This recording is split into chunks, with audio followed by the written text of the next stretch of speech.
귀한 시간 내어 찾아주셔서 감사합니다. 부디 구독과 좋아요도 간청드리옵니다. 오늘의 야담 시작합니다. 옛날 옛적 남도 바닷길과 장터가 맞닿은 해안 고을 청해연에는 풍년이라는 말이 무색하게 백성들의 한숨이 끊이질 않았습니다. 고을 수령 정윤명 사또는 입만 열면 법도를 외쳤으나 실상은 아전들과 결탁하여 장부를 비틀고 세국과 군포를 빼돌리는 자였지요. 원망이 쌓이면 도적 탓, 영모 탓으로 돌려버리니 백성들은 입을 다물 수밖에 없었습니다. 이 고을에는 오래된 말이 하나 있었습니다. 관아의 붓끝이 칼끝보다 날카롭다. 억울한 누명 하나면 사람 하나가 통째로 사라지는 곳이었으니 백성들은 관아 문턱만 보아도 넋이 나갔습니다. 시장통 뒤편에 기방 매화루는 사또와 아전, 군관들이 드나드는 곳으로 술자리에서 오가는 말 한마디가 다음 날 형방의 문서가 되어 내려오곤 했습니다. 해마다 단오 즈음이면 점쟁이와 무당이 장터를 메웠는데 유독 올해는 기이한 소문이 돌았습니다. 올해 혼사 치르면 피를 본다. 그 말이 퍼지자 혼담이 뚝 끊기고 사람들은 서로의 눈치만 살폈습니다. 혼례를 준비하던 집의 말이 다리를 부러뜨리고 신랑감이 갑자기 병이 들었다는 소문까지 더해지니 고을은 두려움에 휩싸였지요. 청해연 외곽 나루터에는 밤이면 관아, 포졸들이 서서 도망자를 찾는다며 행인들의 짐을 마구 뒤졌습니다. 이 모든 배경 위에 혼례를 피하면 산다는 말이 누군가의 올가미로 작동할 준비를 끝낸 듯 고을은 조용히 숨을 고르고 있었습니다. 옥년은 본디 천한 이름이 아니었습니다. 어린 시절 옥년의 아비는 고을에서 작은 서당을 꾸리던 선비였습니다. 가난했으나 선비의 깊음만큼은 잃지 않으려 했던 사람이었지요. 하지만 이웃 양반과의 땅 경계 다툼이 송사로 번지고 상대편이 관아 아전과 손을 잡자 모든 것이 무너져 내렸습니다. 장부 하나가 조작되었고 옥년의 아비는 하루아침에 빚쟁이가 되었습니다. 억울함을 호소했으나 귀 기울이는 이 없었고 결국 옥년의 아비는 병을 얻어 눈을 감았습니다. 어미는 그보다 먼저 세상을 떠난 터라 15 옥년은 홀로 남겨졌지요. 빚쟁이들이 들이닥쳤고 옥년은 매화로 행수 월매의 손에 이끌려 기방으로 들어왔습니다. 살기 위해서였습니다. 기생이 된 옥년은 빚만 좇는 성정이 아니었습니다. 말을 아끼되 눈치가 빨랐고 남의 마음을 헤아리는 재주가 있었습니다.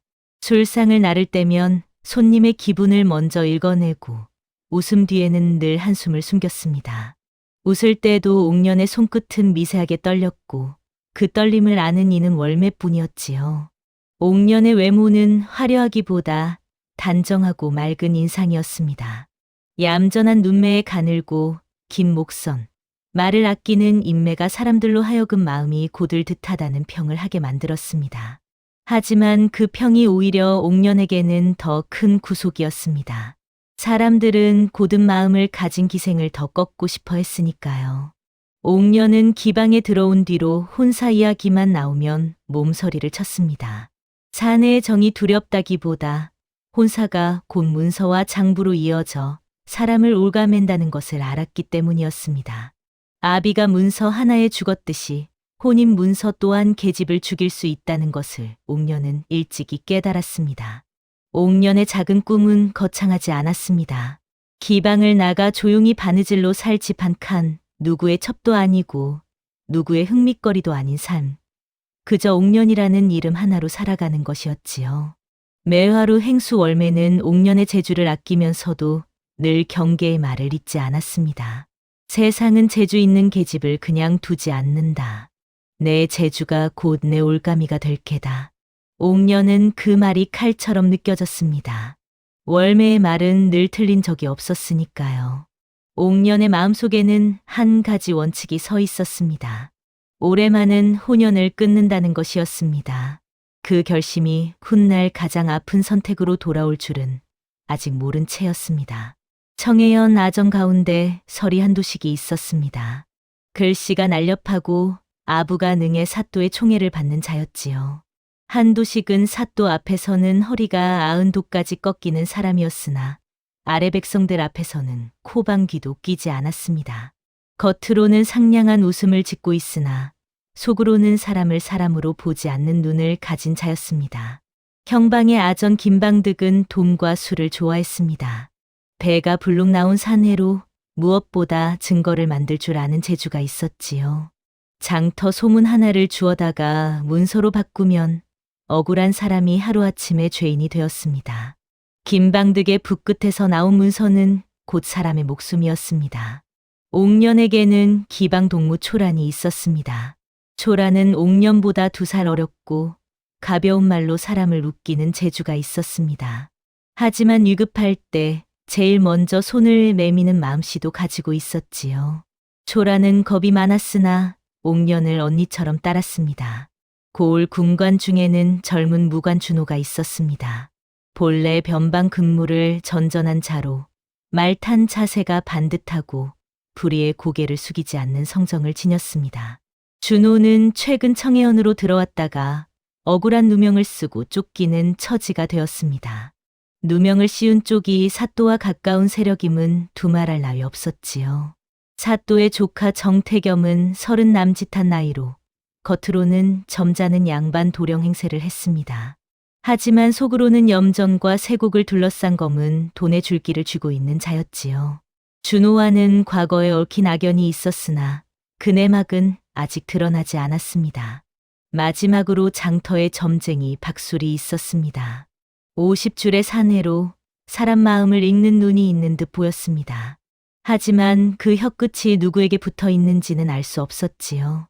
박술은 점괘를 팔았으나 그 점괘가 누구의 이익을 위해 나오는지는 아무도 몰랐습니다. 단오를 앞두고 매화루는 손님이 늘어났습니다. 고을의 아정과 상인, 양반 나리들이 술상을 차려놓고 밤을 지새웠지요. 옥년은 그 술상머리에서 온갖 이야기를 들었습니다. 김진사 대콘담이 또 틀어졌다던데 이 판사 대콘약도 파기됐다지 않소. 올해는 혼사를 치르면 안 된다는 소문이 파다하니 누가 감히 혼례를 올리겠소. 옥년은 술잔을 채우며 조용히 귀를 기울였습니다. 그 말들이 훗날 증언으로 둔갑할 것임을 예감하며 하나하나 마음속에 새겨두었지요. 장터에는 올해 혼사 치르면 피를 본다는 소문이 번졌습니다. 몇 집이 혼약을 미루는 와중에 정말로 이상한 일들이 일어났습니다. 혼례를 준비하던 박 판서 댁의 말이 아침에 일어나 보니 다리가 부러져 있었고 또 다른 집에서는 신랑감이 원인 모를 고열에 시달리며 자리에 누웠습니다. 사람들은 점쟁이 박술의 말이 맞다며 수군대기 시작했습니다. 장터는 박술을 찾는 이들로 북적였고 박술은 그 틈에서 점괘를 팔며 돈을 벌었지요. 박술은 일부러 애매한 말로 사람을 붙잡았습니다. 혼사는 인연이라 인연을 거스르면 하늘이 노한다. 올해는 특히나 흉년의 기운이 혼례를 덮으니 조심하시게. 필요한 이에게만 박술은 칼 같은 말을 던졌습니다.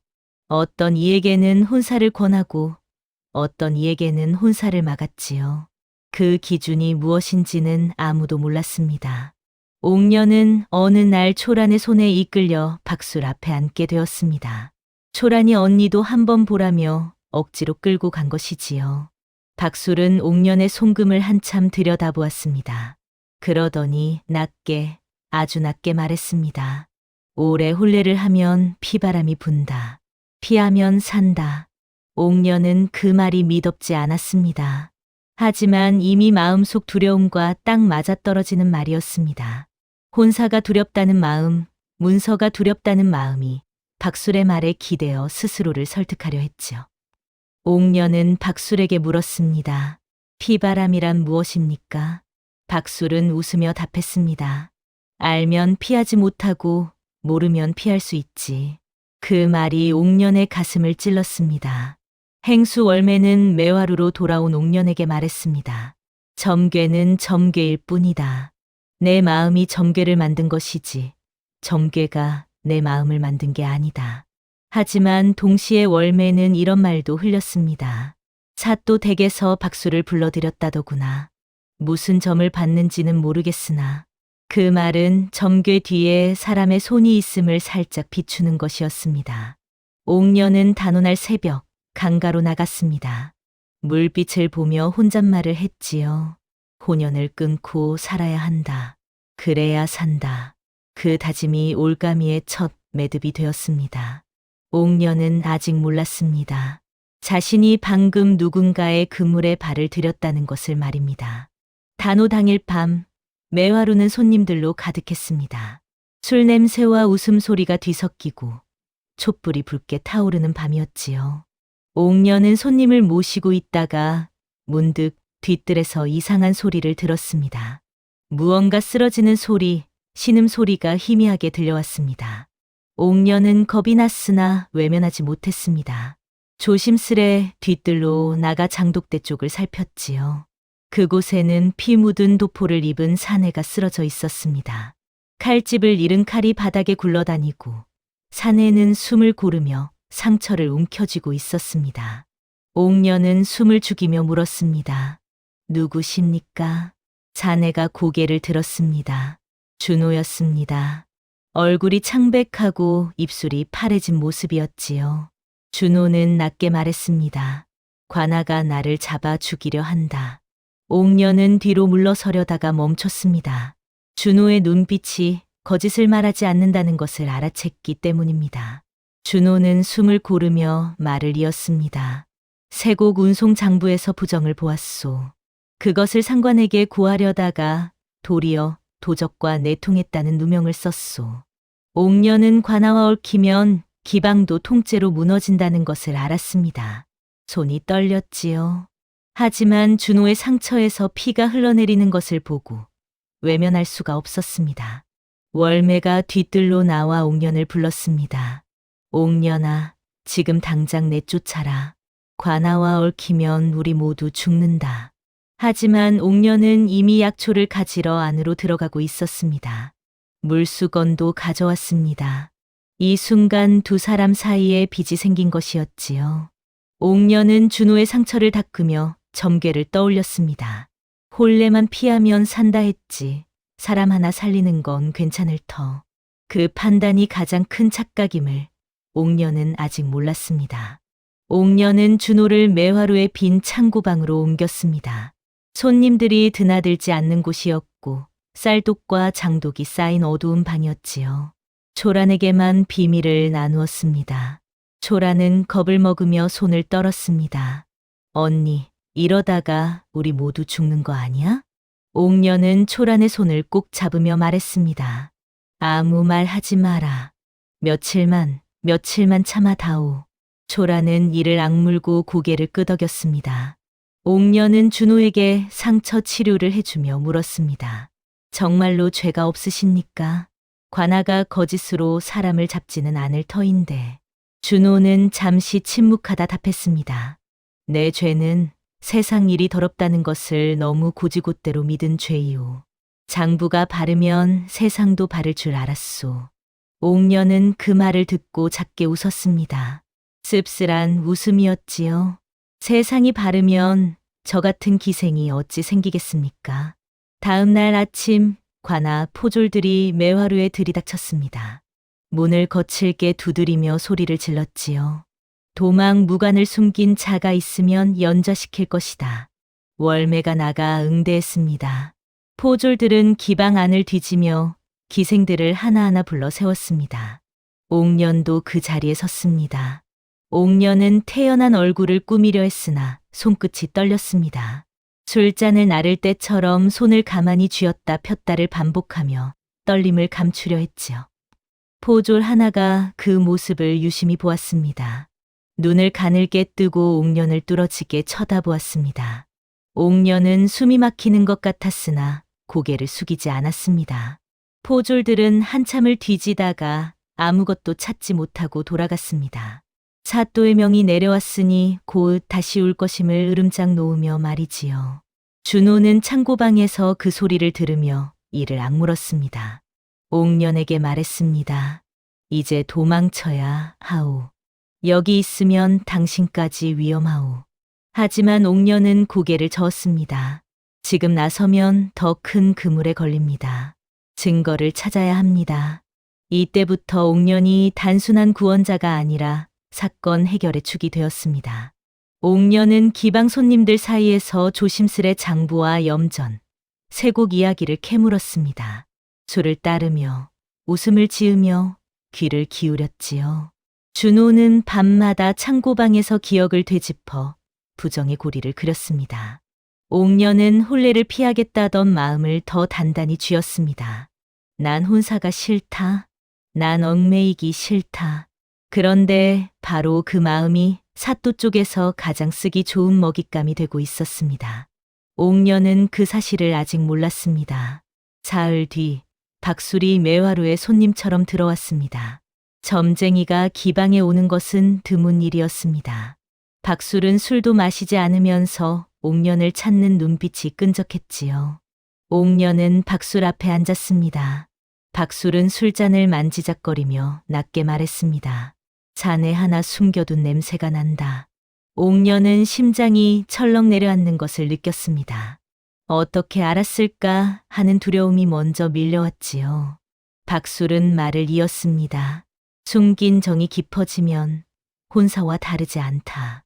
정이 깊어지면 문서가 생기고 문서가 생기면 피가 나지. 옥녀는 숨을 고르며 물었습니다. 무슨 말씀이십니까? 박술은 혼례를 피하면 산다는 말을 다시 꺼냈습니다. 그리고 피바람의 모양을 더 구체적으로 그려주었지요. 피는 칼에서만 나는 게 아니다. 문서에서도 난다. 장부에서도 난다. 혼약서에서도 난다. 옥녀는 박술이 단순한 점쟁이가 아니라 관아와 얽힌 자일 수 있음을 의심했습니다. 하지만 준호를 위해서는 박술의 말을 무시할 수도 없었지요. 박술은 은근히 거래를 던졌습니다. 내가 길 하나를 열어줄 테니 너는 내게 한 가지를 약조하라. 무엇입니까? 올해는 사내와 혼약을 맺지 말 것. 그러면 내가 산다. 옥녀는 점괘에 기대고 싶은 마음과 박술을 믿을 수 없는 마음 사이에서 갈라졌습니다. 한참을 침묵하다가 결국 입을 열었습니다. 혼약은 하지 않겠습니다. 박술은 만족스러운 듯 웃으며 일어섰습니다. 그날 밤 관아 쪽에서 기생 옥년의 이름이 형방 문서에 처음 찍히기 시작했습니다. 옥년은 자신이 방금 어떤 올가미에 발을 들였는지 알지 못했습니다. 박술의 뒷모습을 보며 불안한 예감에 휩싸였으나 이미 입 밖으로 나간 말을 되돌릴 수는 없었지요. 매화로의 촛불이 바람에 흔들렸습니다. 옥년의 마음도 그 촛불처럼 흔들리고 있었습니다. 준호를 지키고 싶은 마음, 혼사를 피하고 싶은 마음, 그리고 박술을 믿을 수 없다는 마음이 뒤엉켜 옥년을 올감했습니다. 초란이 옥년의 손을 잡으며 물었습니다. 언니, 괜찮아? 옥년은 고개를 끄덕였으나 사실은 괜찮지 않았습니다. 무언가 크게 잘못되어 가고 있다는 예감이 가슴을 짓눌렀습니다. 그날 밤 준호는 창고방에서 옥년의 얼굴을 보며 물었습니다. 무슨 일이요? 옥년은 대답하지 않았습니다. 대답할 수 없었습니다. 박술과의 약조를 말하면 준호가 더 괴로워할 것이기 때문이었지요. 밤이 깊어갈수록 옥년의 불안은 커져만 갔습니다. 준호는 며칠을 궁리하다가 옥년에게 말했습니다. 자신이 본 장부의 위치가 관아 창고가 아니라 사또 조카 태겸이 그나드는 염전 창고 겸 별채였다고 했지요. 그곳에 장부가 있소.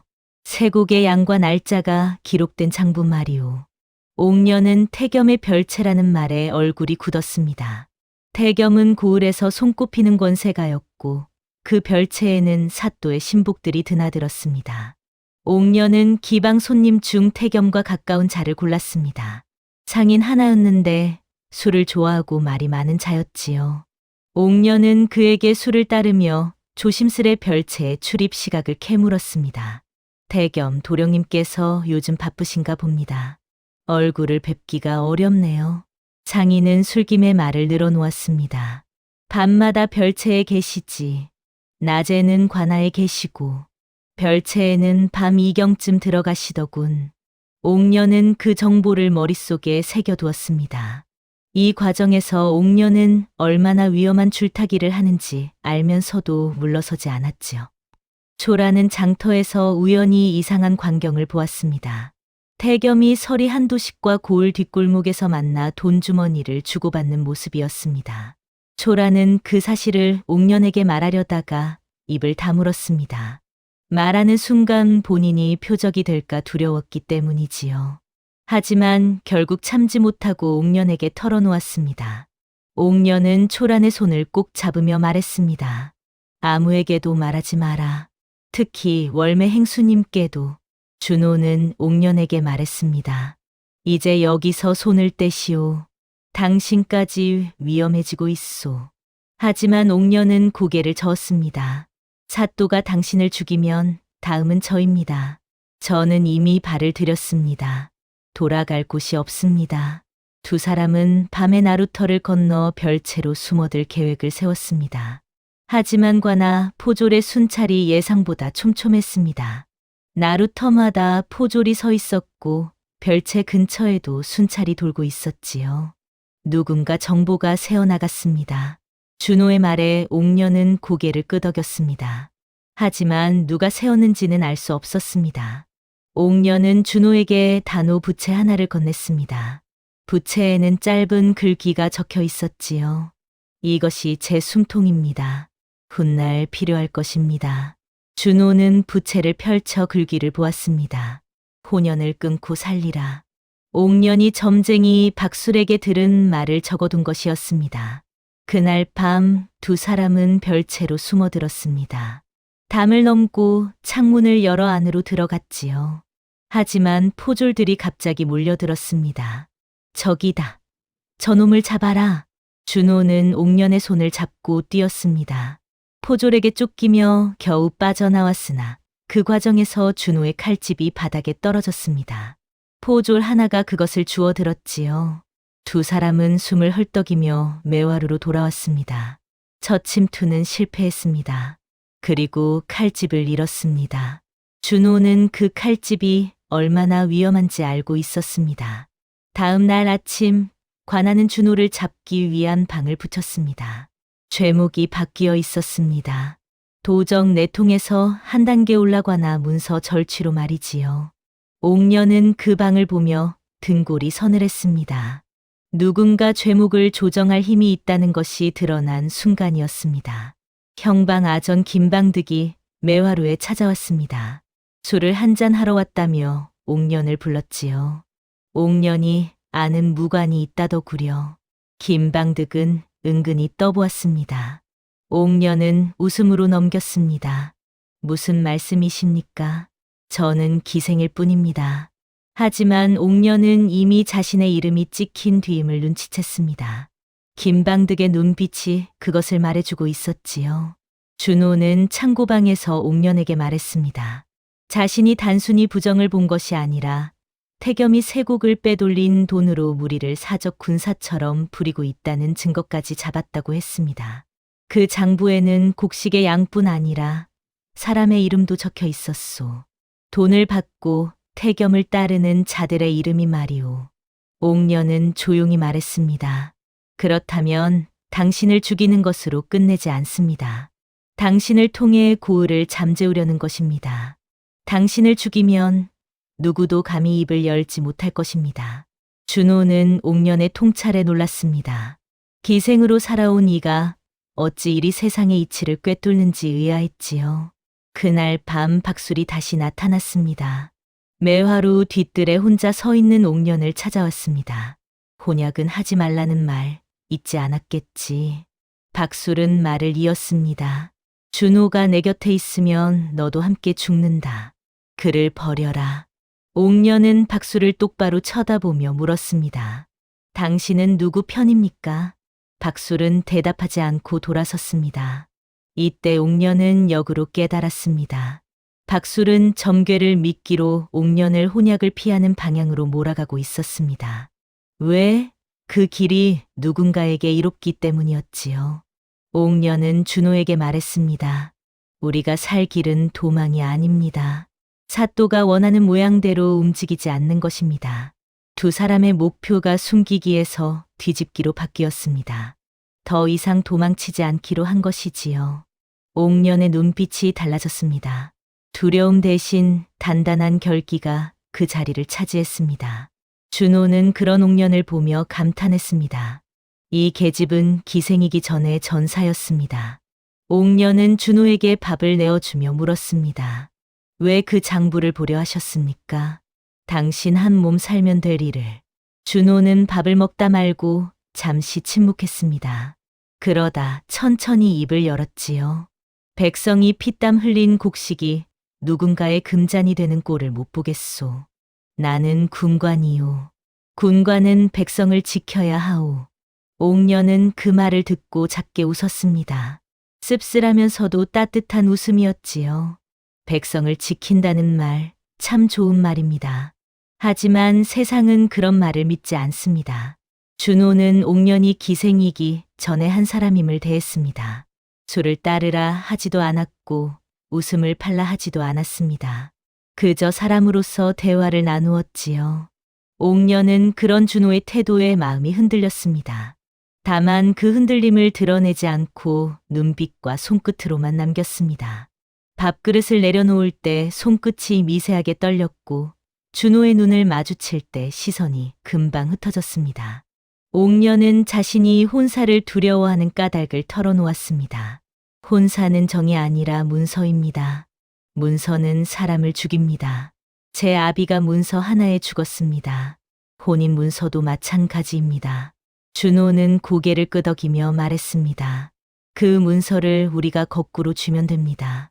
문서가 사람을 죽이는 게 아니라 사람이 문서를 바로잡으면 됩니다. 옥년은 준호의 말에 고개를 저었습니다. 세상이 그리 만만하지 않습니다. 만만하지 않아도 해야 할 일은 해야 하오. 준호의 눈빛이 단단했습니다. 월매는 옥년의 얼굴빛이 달라진 것을 보고 경고했습니다. 사내에게 마음 주지 말 거라. 마음을 주면 목숨도 함께 주는 게다. 옥년은 둘러댔습니다. 마음이 아니라 길을 준 것입니다. 하지만 월매는 믿지 않았습니다. 월매는 사람의 마음을 읽는데 능한 사람이었으니까요. 준호는 옥년이 위험해질수록 자신이 떠나야 한다고 생각했습니다. 하지만 떠나는 순간 옥년이 연좌로 휘말릴 수도 있음을 깨닫고 묶였지요. 떠나도 죽고 남아도 죽는 형국이었습니다. 둘은 가짜 혼약서를 써서 태겸 쪽의 함정을 역이용하자는 위험한 계획을 세웠습니다. 혼약서를 공개적으로 만들어 옥년과 준호의 관계를 드러내고 그것을 미끼로 태겸을 끌어내자는 것이었지요. 그러나 옥년은 혼약은 피해야 산다는 점괘에 걸려 주저했습니다. 혼약서를 쓰면 제가 죽습니다. 점괘가 그랬습니다. 준호는 옥년의 손을 잡으며 말했습니다. 점괘는 사람이 만든 말일 뿐이오. 우리가 사람이라면 우리가 만든 말이 점괘를 이길 수 있소. 하지만 옥년의 마음속 두려움은 쉽게 사라지지 않았습니다. 밤이 깊어갈수록 두 사람 사이의 침묵은 더 무거워졌습니다. 준호는 옥년을 지키려 했고 옥년은 준호를 살리려 했습니다. 그러나 그 마음이 오히려 두 사람을 더 깊은 수렁으로 밀어넣고 있었지요. 서로를 위한 선택이 서로를 인질로 만들고 있었습니다. 창고방의 촛불이 바람에 흔들렸습니다. 준호는 옥년의 옆모습을 보며 생각했습니다. 이 사람을 지키고 싶다고. 하지만 어떻게 지켜야 할지 알 수 없었습니다. 옥년도 같은 생각을 하고 있었습니다. 이 사람을 살리고 싶다고. 하지만 그 방법이 보이지 않았습니다. 며칠 뒤 관아는 갑자기 매화루에 세금 추징을 들이밀었습니다. 기방의 수입을 숨겼다는 핑계였지요. 아전들이 들이닥쳐 장부를 뒤지기 시작했습니다. 기생들을 줄줄이 불러다 취조했습니다. 언제 누구를 만났는지, 어떤 말을 들었는지 하나하나 캐물었지요. 이는 옥년을 흔들어 준호의 위치를 캐내려는 술수임이 분명했습니다. 월매는 기방을 지키려 옥년을 내칠 생각까지 스쳤습니다. 옥년아, 이제 그만해야 한다. 기방이 무너지면 우리 모두 죽는다. 하지만 옥년은 고개를 저었습니다. 며칠만 더 기다려 주십시오. 준호는 창고방에서 옥년에게 말했습니다. 나와 혼약을 맺으시오. 혼약을 맺으면 당신을 건드리기 어려울 것이오. 혼약이 있으면 나와 당신은 한 집안이 되고 나를 잡으려면 당신의 허락을 받아야 하오. 하지만 옥녀는 점괘를 떠올리며 고개를 저었습니다. 혼례를 피하면 산다는 말이 머릿속에서 떠나지 않았지요. 혼약을 맺으면 제가 죽습니다. 점괘가 그랬습니다. 점괘 따위. 준호의 목소리가 높아졌습니다. 하지만 곧 가라앉았지요. 미안하오. 하지만 당신을 지킬 방법이 그것밖에 없소. 옥녀는 대신 다른 길을 택했습니다. 관아의 준호와 나는 아무 사이도 아니다를 박아넣기 위해 오히려 준호의 혼담 자체를 끊어버리려 한 것이지요. 옥녀는 태겸이 옥년을 첩으로 들이려 했던 과거 소문을 이용하기로 했습니다. 준호가 나를 데리고 달아나려 했다는 거짓말이 퍼질 틈을 막고자 공개적으로 준호와의 연을 부정하기로 한 것이었습니다. 며칠 뒤 옥녀는 장터 한복판에 섰습니다. 사람들이 모여들었고 옥녀는 또렷하게 말했습니다. 그 무관과 저는 인연이 없습니다. 혼약 같은 거 해본 적도 없습니다. 저는 기생입니다. 어찌 혼약을 맺겠습니까? 그 말이 관아에 전달되는 순간 형방은 바로 그 부정을 혼약파기의 꼴로 문서화했습니다. 서리 한도식이 문서를 작성했습니다. 기생 옥년, 무관 준호와 혼약을 맺었으나 뒤늦게 파기함. 옥년은 선택을 했다고 믿었습니다. 하지만 사실은 누군가가 기다리던 자리에 정확히 발을 디딘 것이었지요. 혼례를 피하면 산다는 말이 이제 칼을 뽑기 시작했습니다. 옥년은 자신이 무엇을 했는지 깨닫지 못한 채 그저 준호를 지켰다고 믿으며 매화루로 돌아왔습니다. 그날 밤 준호는 창고방에서 옥년의 말을 전해 듣고 가슴이 무너져 내렸습니다. 옥년이 자신을 지키려 한 것임을 알았으나 동시에 그 선택이 옥년을 더 큰 위험으로 밀어넣었음도 직감했지요. 어째서 그런 말을 하셨소? 준호가 소리쳤습니다. 하지만 옥년은 담담하게 답했습니다. 이것이 우리가 살 길입니다. 준호는 고개를 떨구었습니다. 옥년의 선택이 옳은지 그른지 알 수 없었습니다. 다만 한 가지는 확실했습니다. 이제 돌아갈 수 없다는 것이었지요. 매화루의 밤은 조용했습니다. 하지만 그 조용함 속에서 무언가 크게 잘못되어 가고 있었습니다. 준호는 자신이 잃어버린 칼집이 위험하다고 말했습니다. 칼집에는 상관의 옛 인장이 찍혀 있어 문서 조작에 쓰이면 큰일이라고 했지요. 그 칼집은 본래 제 것이 아니었소.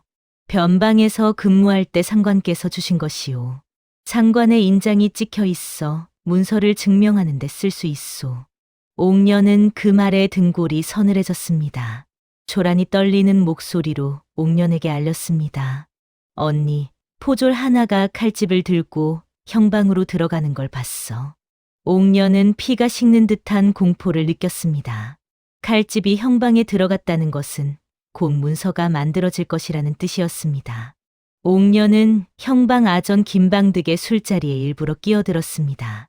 김방득은 돈을 좋아하는 사람이었고 기생의 술을 마다하지 않았지요. 옥년은 술을 따르며 김방득의 혀끝을 풀었습니다. 무슨 문서를 만들고 있는지 떠보기 위해서였습니다. 김방득은 술김에 혼약 파기가 얼마나 유용한지 떠벌렸습니다.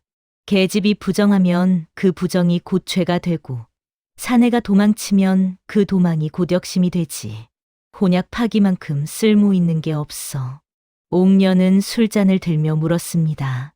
혼약 파기가 어찌 죄가 됩니까? 김방득은 웃으며 답했습니다. 계집이 혼약을 파기하면 사내는 원한을 품게 되지. 그 원한으로 역심을 품었다 하면 영모가 되는 게야. 간단하지. 옥년은 깨달았습니다. 관아는 애초에 준호를 잡을 죄목이 부족했던 것입니다. 그래서 옥년이 준호를 부정하도록 만들고 그 부정을 증거로 바꾸려 했던 것이지요. 옥년은 더 깊이 파고들었습니다. 그럼 점쟁이는 어찌 됩니까? 박술 말입니다. 김방득은 술에 취해 입이 가벼워졌습니다. 박술? 그놈은 사또 대깨야. 사또께서 시키는 대로 점괘를 팔지. 혼사를 흔들면 관아가 나서서 중재한다며 땅 문서를 받아내는 거지. 더구나 박술이 사또 댁을 드나들며 정궤로 혼사를 흔든 뒤 혼담이 엉키는 집마다 관아가 끼어들어 돈과 땅을 거둬들였다는 소문이 이어졌습니다. 옥녀는 결심했습니다. 이 판에서 살 길은 점괘를 따르는 게 아니라 점괘를 이용한 자의 목을 드러내는 것입니다. 이때부터 옥년의 목표는 준호 한 사람에서 고을의 올가미로 커졌습니다. 옥년은 더 이상 도망치지 않기로 했습니다. 맞서 싸우기로 한 것이지요. 매화루로 돌아온 옥년은 준호에게 말했습니다. 저는 당신을 버린 것이 아닙니다. 우리가 살 길을 찾은 것입니다. 준호는 옥년의 눈을 보며 고개를 끄덕였습니다. 두 사람 사이에는 말보다 깊은 신뢰가 흐르고 있었습니다. 옥년은 초란을 불러 말했습니다. 언니가 시키는 대로만 해다오. 곧 큰 판이 벌어질 것이다. 초란은 떨리는 목소리로 물었습니다. 언니, 우리 죽는 거 아니야? 옥년은 초란의 손을 잡으며 웃었습니다. 죽더라도 똑바로 죽는 게다. 그 웃음이 초란에게는 가장 무섭게 느껴졌습니다. 옥년은 스스로를 탓했습니다. 내가 부정하지 않았더라면 하는 후회가 밀려왔지요. 하지만 곧 깨달았습니다. 이미 누군가가 부정을 끌어내려 했고 어떤 선택도 더 지었음을 말입니다. 옥년은 월매에게 무릎을 꿇고 부탁했습니다. 저를 내치더라도 초란만은 지켜주십시오. 월매는 냉정한 얼굴로 옥년을 내려다보았습니다.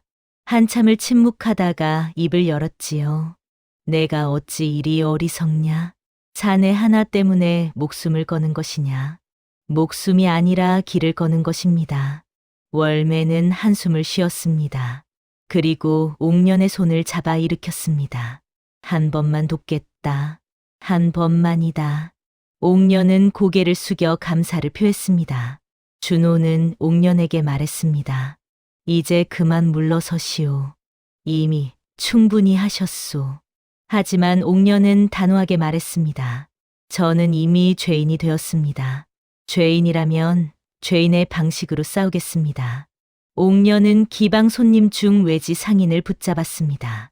한양으로 올라가는 길목에 소문을 흘릴 통로를 만들기 위해서였지요. 청해연 사또가 세곡을 빼돌린다는 말 한양에 전해주시겠습니까? 상인은 난처한 얼굴을 했습니다. 그런 말을 함부로 하면 제 목이 날아갑니다. 옥년은 상인에게 은자 몇 냥을 쥐어주며 말했습니다. 소문이 아니라 탄원입니다. 청해연 백성의 탄원이라 하십시오. 상인은 은자를 받고 고개를 끄덕였습니다. 준호는 옥년의 계획에 맞춰 자신이 본 장부의 내용과 날짜를 최대한 정확히 적어 기억의 장부를 만들었습니다. 세곡이 백석 빠져나간 날은 7월 보름이었소. 운송책은 한도식이었고 받은 이는 태겸이었소. 준호는 하나하나 날짜와 이름, 곡식의 양을 적어 내려갔습니다. 그것이 훗날 대질의 핵심이 될 것임을 알면서 말이지요. 옥년은 박술을 역으로 흔들기 위해 박술이 과거 점괘로 사람을 망친 사례를 모았습니다. 장터 사람들에게 물어 박술의 약점을 하나하나 쥐어갔지요. 박술이 3년 전에 김진사 댁에 점괘를 팔았는데 그 뒤로 김진사 댁이 망했다더군. 이 판사 댁도 박술의 점괘를 믿고 혼사를 미뤘다가 결국 딸을 시집도 못 보내고 병으로 잃었다지.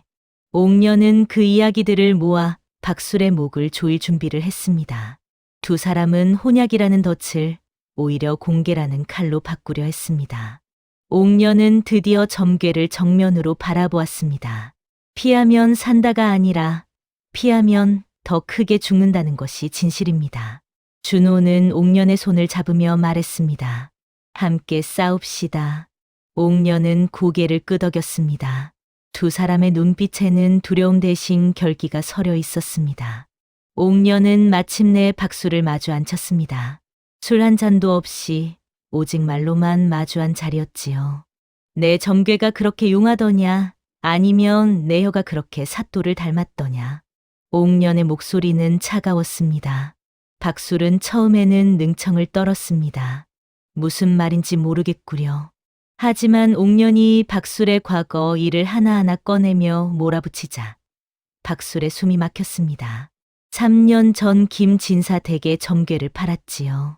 혼사를 피하라 했고 김진사는 그 말을 믿었습니다. 그 뒤로 관아가 나서서 김진사 댁 땅을 받아갔지요. 박술의 얼굴이 굳었습니다. 이 판사 댁도 마찬가지입니다. 점괘를 믿고 혼사를 미뤘다가 결국 딸을 잃었습니다. 그 뒤로 이 판사 댁도 땅을 빼앗겼지요. 박술은 말문이 막혔습니다. 옥녀는 더 몰아붙였습니다. 당신의 점괘가 맞아떨어진 게 아닙니다. 관아가 당신의 점괘를 이용해 사람을 망친 것입니다. 박술은 마지못해 털어놓았습니다. 사또 댁에서 돈을 주고 혼사를 흔들라 했소. 옥년의 눈빛이 날카로워졌습니다. 얼마를 받았습니까? 은자 50냥. 사람 목숨이 은자 50냥입니까? 박술은 고개를 숙였습니다. 옥년은 사또가 어떻게 점괘를 이용했는지 자세히 물었습니다. 박술은 떨리는 목소리로 말했지요. 사또는 혼사가 엉키고 집안이 급해질 때 관아가 나서서 도와주겠다며 땅 문서와 빚 문서를 받아 챙겼소. 점괘는 장사였고 관아는 그 장사를 제도처럼 굴렸소.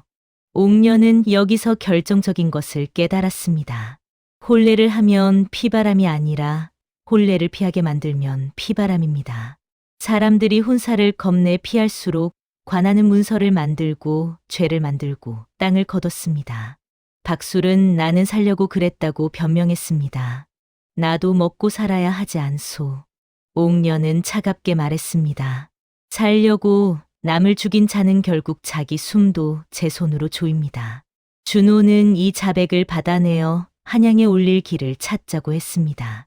하지만 옥녀는 더 큰 문제를 보았습니다. 자백만으로는 부족합니다. 사또는 문서로 사람을 죽이는 자이니 문서로 목을 조여야 합니다. 옥녀는 혼약 파기 문서를 되돌릴 맞불 문서를 준비하기 시작했습니다. 피바람을 막는 길은 피한 길이 아니라 맞서는 길임을 인정하면서 말이지요. 박술은 옥년에게 물었습니다.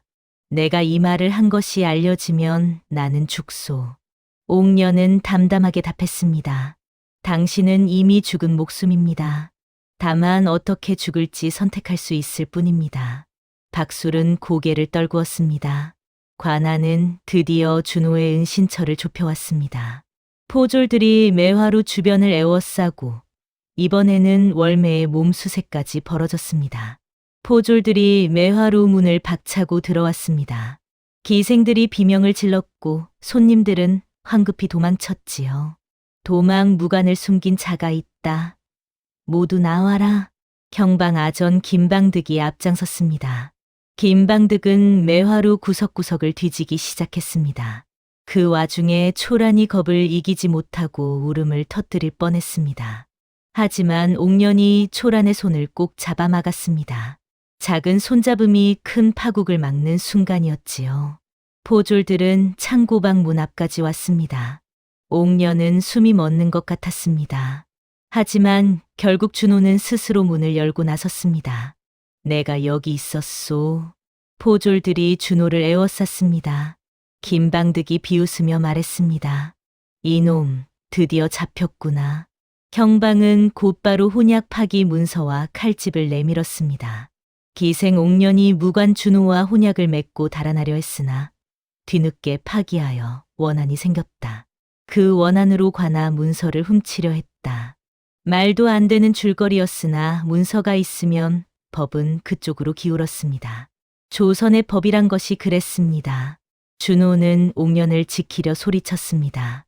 옥년은 모른다. 모든 것은 내가 한 일이다. 하지만 옥년은 그 말이 오히려 자신을 더 의심받게 함을 알았습니다. 둘 다 절벽이었습니다. 사또는 준호를 관아들에 묶어 세워 백성들 앞에서 모욕했습니다. 역심을 품은 자다. 기생과 결탁하여 관아를 넘보려 했다. 사또의 목소리가 고을에 울려 퍼졌습니다. 백성들은 두려움에 고개를 숙였습니다. 옥년은 사람들 틈에서 그 광경을 지켜보며 이를 악물었습니다. 내가 피하려 했던 혼례가 아니라 내가 피하려 했던 문서가 사람을 죽입니다. 절망 속에서 마지막 판을 짤 결심이 섰습니다. 월매가 옥년의 어깨를 잡으며 말했습니다. 이제 그만해라. 내가 나서도 준호는 죽는다. 하지만 옥년은 고개를 저었습니다. 나서지 않으면 우리 모두 죽습니다. 옥년은 사또가 가장 탐내는 것을 알았습니다. 기생 옥년을 태겸이 첩으로 들이면 체면과 욕망이 동시에 채워진다는 것을 말이지요. 옥년은 스스로를 미끼로 던지는 선택을 하기로 했습니다. 태겸 쪽에 은밀히 말을 넣기로 한 것이었습니다. 나를 들이면 준호는 입을 다물 것이라고 초란이 울며 물었습니다. 언니, 정말로 그러실 거예요? 옥년은 초란의 눈물을 닦아주며 말했습니다. 울지 마라. 이것이 우리가 살 길이다. 하지만 옥년의 눈에서도 눈물이 흘러내렸습니다. 옥년도 두려웠습니다. 다만 두려움을 보일 수 없었을 뿐이었지요. 옥년은 며칠을 궁리한 끝에 결심을 굳혔습니다. 동시에 월매에게 부탁해 한양으로 오가는 상인에게 박술의 자백 취지와 사또의 세곡 부정 소문을 실어보냈습니다. 소문이 아니라 청해연 백성의 탄원으로 꾸몄습니다. 그것이 윗선의 귀에 들어가도록 말이지요. 옥년은 관아에 찾아가 사또 앞에서 고개를 숙였습니다. 준호와는 아무 사이도 아니옵니다. 제 뜻을 밝히고자 하옵니다. 사또는 옥년을 물끄러미 내려다보았습니다. 사또의 입꼬리가 살짝 올라갔지요. 뜻을 밝힌다? 무슨 뜻인고? 옥년은 숨을 고르며 말했습니다. 혼약 파기 문서가 잘못되었습니다. 저는 준호와 혼약을 맺은 적이 없습니다. 그러니 파기할 것도 없습니다. 사또는 비웃었습니다. 그러면 내가 장터에서 한 말은 무엇이냐? 그것은 오해를 막기 위함이었습니다. 저는 기생일 뿐 무관과 혼약을 맺을 처지가 아닙니다. 사또는 옥년의 말을 듣고 고개를 끄덕였습니다. 옥년이 스스로 무덤을 파고 있다고 생각한 것이지요. 그렇다면 내가 준호를 숨긴 것은 무엇 때문이냐? 불쌍해서였습니다. 다친 사람을 외면할 수 없었습니다. 사또는 웃었습니다. 그 웃음이 섬뜩했습니다. 불쌍해서? 기생 주제에 참 착하구나. 옥년은 고개를 숙인 채 말했습니다. 사또 나리, 제게 한 가지 청이 있사옵니다. 무엇이냐? 준호를 풀어주신다면 저는 기꺼이 태겸 도령님의 첩이 되겠습니다. 그 말이 관아뜰에 울려 퍼졌습니다. 사또의 눈빛이 번쩍였습니다. 옥년은 혼약 파기 문서가 거짓임을 밝히겠다가 아니라 오히려 그 문서를 바로잡겠다고 말해 사또를 방심시켰습니다. 사또는 태겸을 불렀습니다. 태겸은 옥년을 보며 만족스러운 표정을 지었지요. 좋은 생각이다. 준호는 어차피 죽을 놈. 내가 내 첩이 된다면 모든 것이 해결되지. 그날 밤 옥년은 준호와 짧게 마주했습니다. 옥년은 창살 너머로 준호에게 말했습니다. 내가 당신을 버리는 것이 아닙니다. 당신이 살아나갈 길을 여는 것입니다. 준호는 눈빛으로만 믿는다고 답했습니다. 말로는 할 수 없었습니다. 목이 메어 말이 나오지 않았지요. 옥년은 결심했습니다. 피하던 혼례를 공개적인 판으로 올려 사또의 문서 노름을 깨뜨리겠다고 말이지요. 혼례를 피하면 산다는 점괘의 정면으로 등을 돌렸습니다. 이제는 피하지 않겠다고 맞서 싸우겠다고 결심한 것이었습니다. 초라는 옥년에게 물었습니다. 언니, 정말로 태겸 도령님한테 가는 거예요? 옥년은 웃으며 답했습니다. 가는 척만 하는 것이다. 판을 뒤집을 때까지만. 하지만 그 웃음이 진짜인지 거짓인지 옥년 자신도 알 수 없었습니다. 월매는 옥년을 끌어안으며 울었습니다. 미안하다. 내가 너를 지켜주지 못해서. 옥년은 월매의 등을 토닥이며 말했습니다. 행수님 덕분에 여기까지 왔습니다. 이제는 제가 할 일입니다. 매화루의 밤은 조용했습니다. 하지만 그 조용함 속에서 옥년은 마지막 전쟁을 준비하고 있었습니다. 사또는 준호의 처벌을 서둘렀습니다. 장영과 유배 혹은 더 큰 죄로 몰아 형장으로 보내려 했지요. 시간이 없었습니다. 옥년은 서둘러야 했습니다. 옥녀는 태겸이 마련한 자리에 들어갔습니다. 사또와 아전들이 모이는 연회였습니다. 술상을 들며 옥녀는 일부러 혼약 파기 문서의 문장을 입에 올렸습니다. 이 글귀가 참으로 법도에 맞사옵니까? 저는 준호와 혼약을 맺은 적이 없는데 어찌 파기했다 하옵니까? 서리 한도식은 옥년을 비웃으며 말했습니다. 내가 그를 아느냐? 기생 주제의 문서를 논하려 드느냐? 하지만 옥년은 준호가 만든 기억의 장부 내용을 암기하고 있었습니다. 세곡 날짜와 운송량을 정확히 읊기 시작했습니다. 7월 보름, 세곡 백석이 사라졌습니다. 운송책은 한도식, 받은 이는 태겸 도령님이었지요.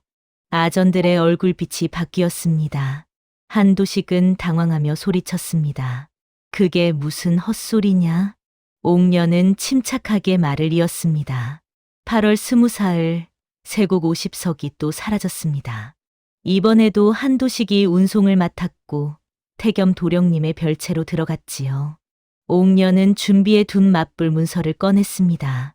박술이 찍어준 손도장과 함께 사또댁의 지시로 점괘를 팔았다는 취지의 진술서였습니다. 점쟁이 박술이 사또나리의 명을 받아 혼사를 흔들었습니다. 혼사를 피하게 하라 하셨습니다. 피하면 문서를 만들기 쉬우니까요. 사또는 노하여 소리쳤습니다. 그놈을 끌어내라. 포졸들이 박술을 끌고 왔습니다. 박술은 떨리는 목소리로 말했습니다. 사또 나리께서 명하셨습니다. 혼사를 피하게 하라고, 피하면 문서를 만들기 쉽다고 하셨습니다. 사또는 즉시 옥년을 붙잡아 고문하려 했습니다. 하지만 옥년은 마지막 카드를 꺼냈습니다. 저는 태겸 도령님과 혼사를 논했습니다. 사또 나리, 도령님의 혼사를 막으시옵니까? 그 말이 판을 흔들었습니다. 태겸의 체면이 무너지기 시작했고 고을 사람들의 귀가 쫑긋 섰습니다. 관아들의 대질은 결국 준호의 죄가 아니라 사또의 체면 싸움으로 번졌습니다. 그 틈에 옥년은 준호를 형장으로 보내기 전 제조사를 끌어내는데 성공했습니다. 사또는 분노했으나 이미 너무 많은 사람이 지켜보고 있었습니다. 제조사를 거부하면 오히려 의심을 살 터였지요. 옥년은 관아뜰에서 사또를 똑바로 쳐다보며 말했습니다. 사또 나리, 법은 문서로만 세우는 것이 아닙니다. 사람의 마음으로도 세우는 것입니다. 사또는 옥년을 노려보았으나 아무 말도 하지 못했습니다. 그날 밤 옥년은 매화루로 돌아와 쓰러졌습니다. 온몸에 힘이 빠져나가는 것 같았습니다. 초란이 옥년을 부축하며 울었습니다. 언니, 해냈어요. 언니가 해냈어요. 하지만 옥년은 알고 있었습니다. 아직 끝나지 않았다는 것을 말이지요. 준호는 오곡 안에서 옥년이 한 일을 전해 들었습니다. 가슴이 뜨거워졌습니다. 이 사람은 정말로 기생이 아니라 전사였습니다. 관아는 제조사에 들어갔습니다. 하지만 사또는 여전히 문서를 조작할 힘을 가지고 있었습니다. 옥년은 더 확실한 증거가 필요했습니다. 월매는 옥년에게 말했습니다. 이제 숨어라. 사또가 너를 죽이려 들 것이다. 하지만 옥년은 고개를 저었습니다. 숨으면 모든 것이 끝납니다. 끝까지 가야 합니다. 매화루의 촛불이 바람에 흔들렸습니다. 그 촛불처럼 옥년의 목숨도 위태롭게 흔들리고 있었습니다. 제조사가 시작되었습니다. 초란이 목격한 태겸과 한도식의 거래, 포졸이 주운 칼집의 이동 경로, 김방득이 만든 문서의 잉크와 필체가 하나씩 맞물리기 시작했습니다. 옥년은 제조사 자리의 증인으로 섰습니다. 초란도 함께 섰습니다. 떨리는 목소리로 초란이 말했습니다. 저는 8월 보름 태겸 도령님과 한도식이 돈 주머니를 주고받는 것을 보았습니다. 한도식은 부인했습니다. 거짓말이다.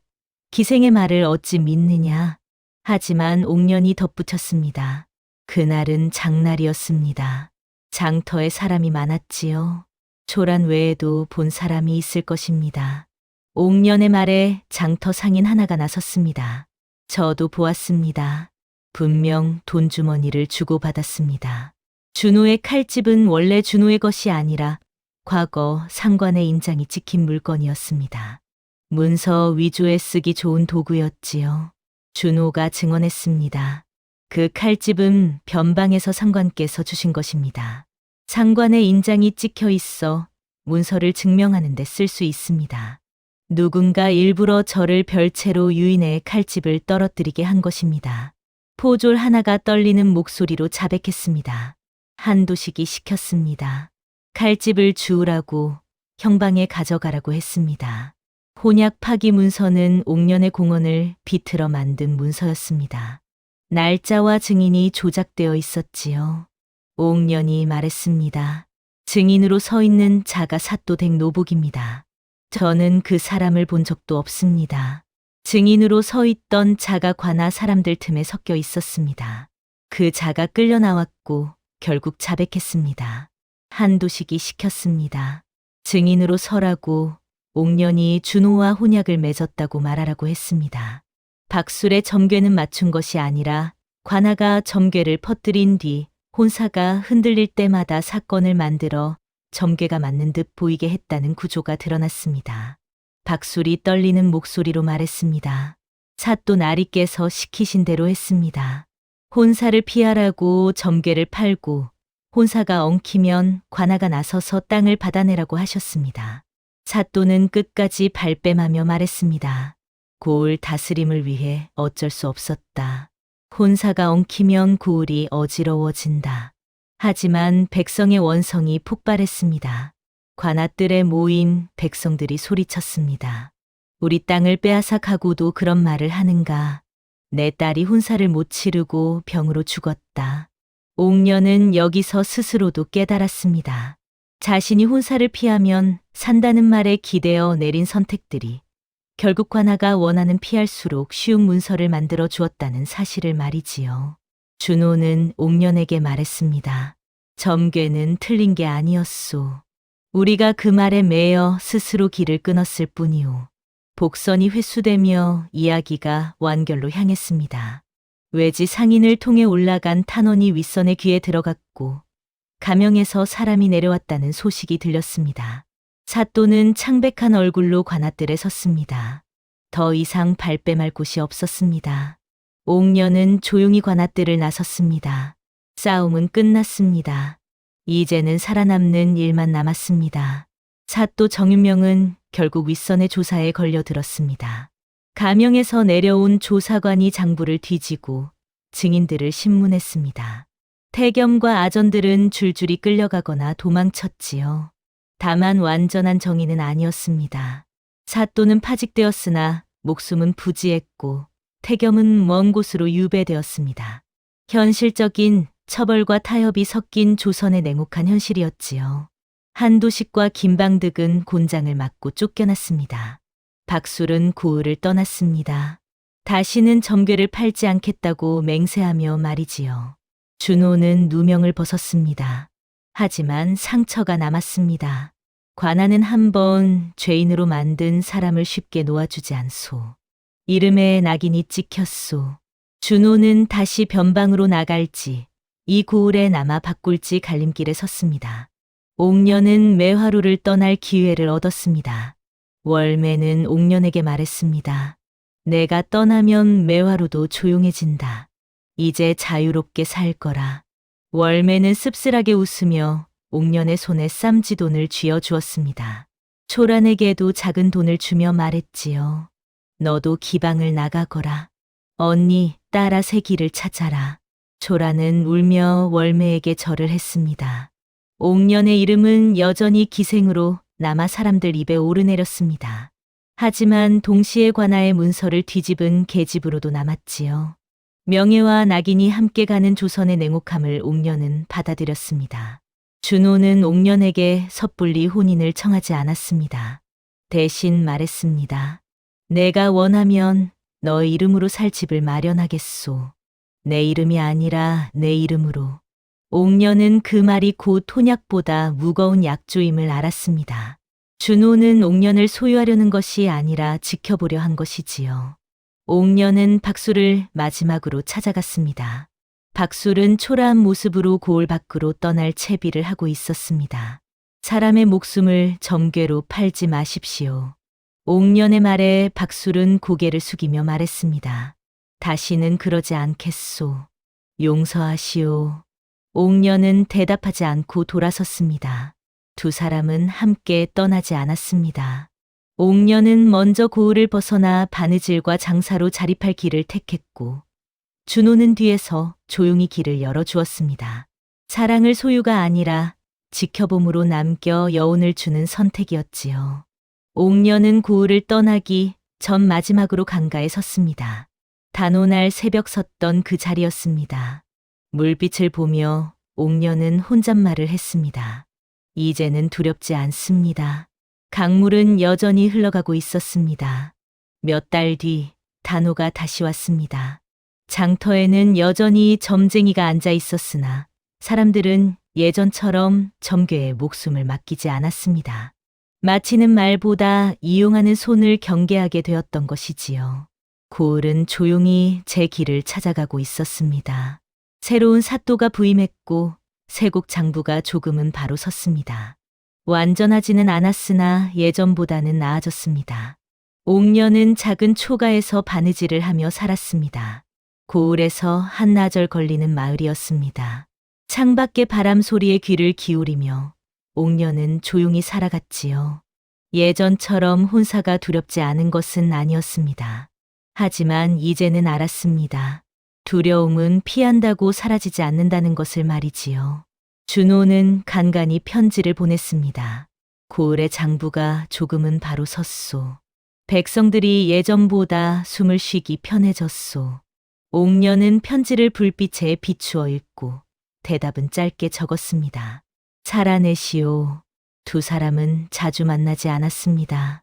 하지만 서로가 살아있다는 것만으로도 충분했습니다.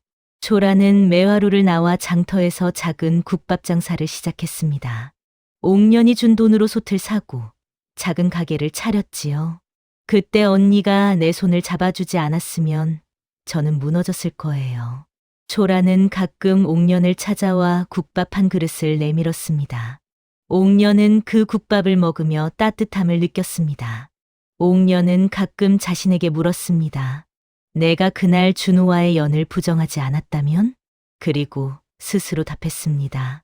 부정이든 긍정이든 누군가는 문서를 만들었을 것이다. 다만 나는 이제 그 문서를 두려워만 하지는 않는다. 마지막 장면은 옥년이 단오날 강가를 다시 찾는 것이었습니다. 예전처럼 물빛을 피하지 않고 잠시 서서 숨을 고른 뒤 돌아섰습니다. 강물은 여전히 흘러가고 있었습니다. 옥년의 발걸음도 멈추지 않고 앞으로 나아갔습니다. 내레이션이 흘러나왔습니다. 두려움으로 내린 선택이 가장 날카로운 올가미가 됩니다.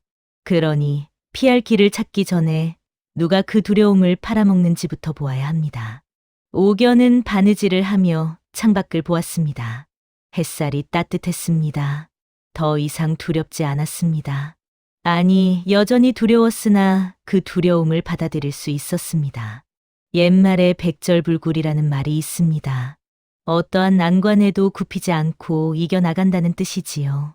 옥년은 그렇게 살아냈습니다. 다음 영상을 빠르게 만나보시려면 좋아요와 구독을 눌러주세요. 그럼 더 재미있는 영상으로 찾아뵙겠습니다. 모두 행복한 하루 보내세요.